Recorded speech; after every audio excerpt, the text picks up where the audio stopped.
உன் வார்த்தைகள் கேட்கப்பட்டது என்று வேதவசனம் சொல்லுகிறது. வித்தியாசம் உண்டாகும்படி செய்வேன் என்று கர்த்தர் சொல்கிறார். நான் உன்னை வெறுத்து விடவில்லை என்று கர்த்தர் சொல்லுகிறார். இன்றைக்கு கர்த்தர் நமக்கு தருகிற ஒரு வார்த்தை வார்த்தை வார்த்தை உங்களுக்கு கடினமான காரியத்தை என்னிடத்தில் கொண்டு வாருங்கள், நான் அதை கேட்பேன்.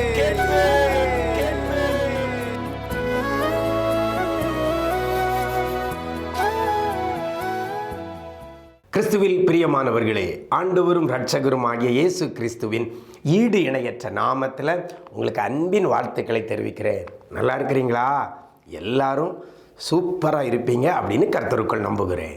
இந்த நாளில் கூட கர்த்தர் நமக்கு தருகிற ஒரு வார்த்தை உபாகமத்தின் புஸ்தகம் 1ஆம் அதிகாரம் 17ஆம் வசனத்தில் கடைசியில் இவ்வாறாக சொல்லப்படுகிறது, நான் அதை கேட்பேன் என்று கர்த்தர் சொல்லுகிறார். இந்த வசனத்தில் மோசே சொல்லுகிறதாக சொல்லப்பட்டிருக்கிறது. ஆனால் இந்த வார்த்தை இன்னைக்கு உங்களுக்கு நேராக வருகிறது. நான் அதை கேட்பேன் என்று வேதவசனம் நமக்கு நேராக இன்னைக்கு வருகிறது. எனக்கு அருமையான தேவஜனமே, நான் அதை கேட்பேன். எதை கேட்பேன்? அதில் மோசே அழகாக சொல்கிறான். என்ன என்று சொல்லி பார்க்கும் பொழுது, உங்களுக்கு கடினமாயிருக்கிற காரியத்தை நான் கேட்பேன்.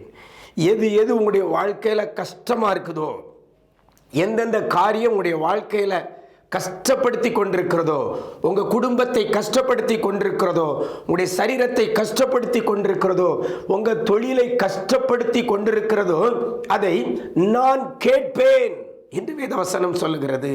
இன்னைக்கு நம்மளுடைய கடினமான காரியத்தை, கஷ்டமான காரியத்தை யாரும் கேட்கறதுக்கு ரெடியாக இல்லை. நம்ம படுற பாடு, நம்ம வடிக்கிற கண்ணீர், கடந்து செல்கிற பாதை, நெருக்கம், உபத்திரவம், வேதனை, இவைகளை கேட்பதற்கு யாரும் ஆயத்தமாக இல்லை.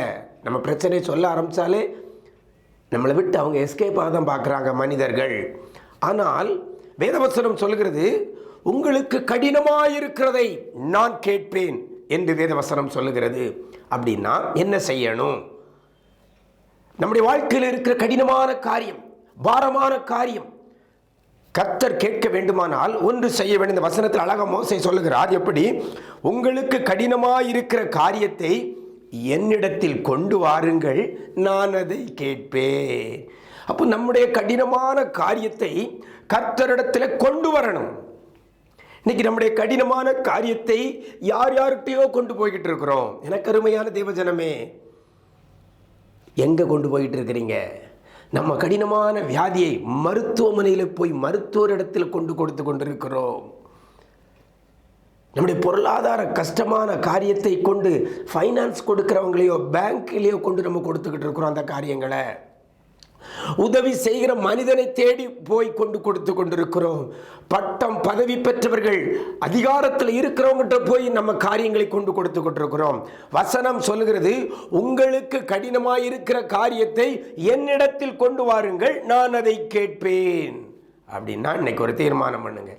உங்கள் வாழ்க்கையில் இருக்கக்கூடிய கடினமான காரியம், உங்கள் குடும்பத்தில் காணப்படுகிற கடினமான காரியம், உங்களுடைய தொழிலில் காணப்படுகிற கடினமான காரியத்தை கர்த்தரிடத்தில் கொண்டு வந்தால், கர்த்தரிடத்தில் கொண்டு கொடுத்தால் அவர் அதை கேட்பார். அவர் கேட்கிறவர் மாத்திரமல்ல, கேட்டு பதில் கொடுக்கிறவர் நம்முடைய ஆண்டவர். எனக்கு அருமையான தேவஜனமே, இன்றைக்கி மருத்துவர்கிட்ட போயோ அல்லது வேறு எங்கேயோ போயோ நம்முடைய காரியங்களை, வியாதி எல்லாம் சொல்லலாம், அவங்க கேட்கலாம். ஆனால் அவங்க கொடுக்குற ட்ரீட்மெண்ட் வேலை செய்யலாம், வேலை செய்யாமலும் போகலாம். ஆனால் கர்த்தரிடத்தில் நம்ம அந்த காரியத்தை கொண்டு வருவோமையானால், கர்த்தரிடத்தில் கொடுப்போமையானால், கர்த்தரிடத்தில் அதை கொண்டு வருகிற பட்சத்தில் கர்த்தர் கேட்கிறவர் மட்டுமல்ல, கேட்டு அதற்கு ஒரு தீர்வை என் ஆண்டவர் தருகிறவராய் இருக்கிறார். அதிலிருந்து ஒரு விடுதலையை தருகிற என் ஆண்டவர் போதுமானவராய் இருக்கிறார். பிரியமானவர்களே, இன்னைக்கு ஒரு தீர்மானம் பண்ணுங்க. நான் யார்கிட்டையும் கொண்டு போய் உழைக்க மாட்டேன். என்னுடைய கடினமான காரியங்களை யார்கிட்டையும் கொண்டு கொடுக்க மாட்டேன். யார்கிட்டையும் போய் சொல்ல மாட்டேன். நான் கர்த்தரிடத்தில் சொல்லுவேன். அவர் சொல்லியிருக்கிறார், என்னிடத்தில் கொண்டு வாருங்கள், நான் அதை கேட்பேன் என்று சொல்லியிருக்கிறார். என் வாழ்க்கையில் இருக்கிற எல்லா கடினமான காரியத்தை இறக்கி வைக்கிற ஒரே இடம் என் ஆண்டவருடைய சமூகம் என்று சொல்லி அவர் அழைக்கிற வருத்தப்பட்டு பாரம் சுமக்கிறவர்களே, நீங்கள் எல்லாரும் என்னிடத்தில் வாருங்கள், நான் உங்களுக்கு இளைப்பாறுதல் தருவேன் என்று சொல்லி இருக்கிறார் அல்லவா? அப்படிப்பட்ட ஆண்டவரிடத்தில் போய் நம்முடைய கடினமான காரியத்தை கொண்டு வருவோம். கர்த்தர் அதை கேட்டு இன்னைக்கு பதில் செய்வார். அப்படிப்பட்ட கிருபையை கர்த்தர் உங்களுக்கு தருவாராக. நாம் ஜெபிக்கலாமா? ஜெபிப்பதற்கு முன்பதாக பிரியமானவர்களே, நம்ம நிஜம் தொலைக்காட்சியில் இந்த விசேஷித்த வார்த்தை தினமும் யூடியூப்பில் இரவு 11 மணிக்கு அப்லோட் பண்ணப்படுகிறது. இந்த வார்த்தையை பிடித்து கொண்டு ஜெபித்து அதன்படி தன்னுடைய வாழ்க்கையை மாற்றி கொண்டிருக்கிற பிள்ளைகளுக்கு இயற்கைக்கு அப்பாற்பட்ட அற்புதங்களை கர்த்தர் செய்திருக்கிறார். உங்களுக்கும் செய்வார். இந்த விசேஷித்த வார்த்தையை உங்கள் நண்பர்களுக்கும் உறவினர்களுக்கும் தினமும் அனுப்பி கொடுத்து அவர்களும் இந்த விசேஷித்த வார்த்தையை கேட்டு இந்த வார்த்தையின்படி தங்கள் வாழ்க்கையில் செய்ய வேண்டிய காரியத்தை கர்த்தர் கற்றுக் கொடுக்கிற வார்த்தையின்படி அவர்களும் செய்து அன்றன்றைக்கு அவர்களும் ஆசீர்வதிக்கப்பட நீங்கள் இந்த காரியத்தை செய்யணும்.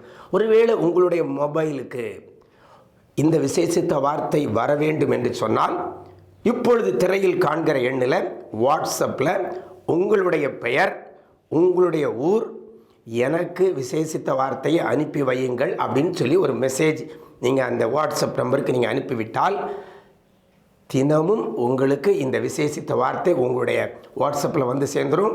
அதை நீங்கள் அப்படியே உங்களுடைய நண்பர்களுக்கு ஃபார்வர்ட் பண்ணலாம், உங்களுடைய உறவினர்களுக்கு ஃபார்வர்ட் பண்ணலாம். சரியா? இதை ஒரு ஊழியமாக எடுத்து செய்யுங்க.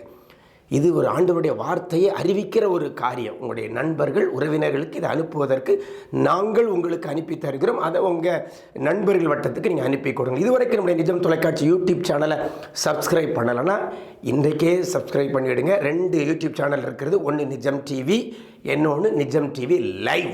நேரடி ஒளிபரப்பு நிகழ்ச்சிகள்லாம் அதில் வரும். சரியா? மிஸ் பண்ணிடாதங்க. கர்த்தர் உங்களை ஆசீர்வதிப்பார். நாம் ஜெபிக்கலாம். எங்களை நேசிக்கிற அன்பு நிறைந்த ஆண்டவரே, ஆசீர்வதிக்கப்பட்ட நல்ல நாளிலேயும் கூட கடினமான காரியத்தை எங்கே இறக்கி வைக்கலாம் என்று சொல்லி அங்கலாய்த்த எங்களுக்கு ஒரு நல்ல ஒரு வழியை வேதவசனத்தின் மூலமாக காட்டி இருக்கிறீங்கப்பா.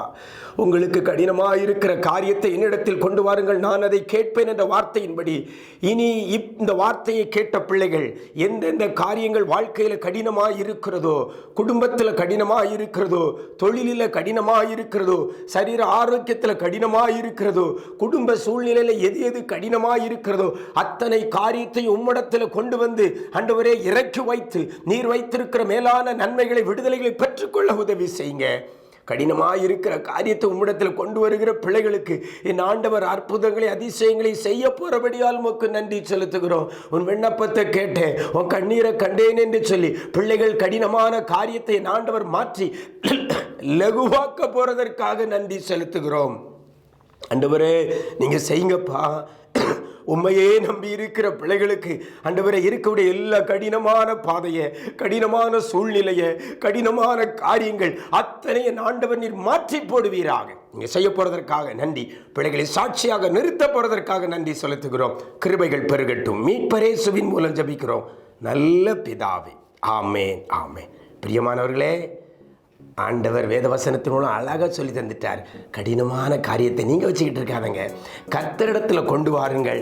அவர் அதை கேட்டு உங்களுக்கு ஒரு தீர்வை கர்த்தர் கொடுப்பார். அப்படிப்பட்ட கிருபை கர்த்தர் தருவாராக. God bless you.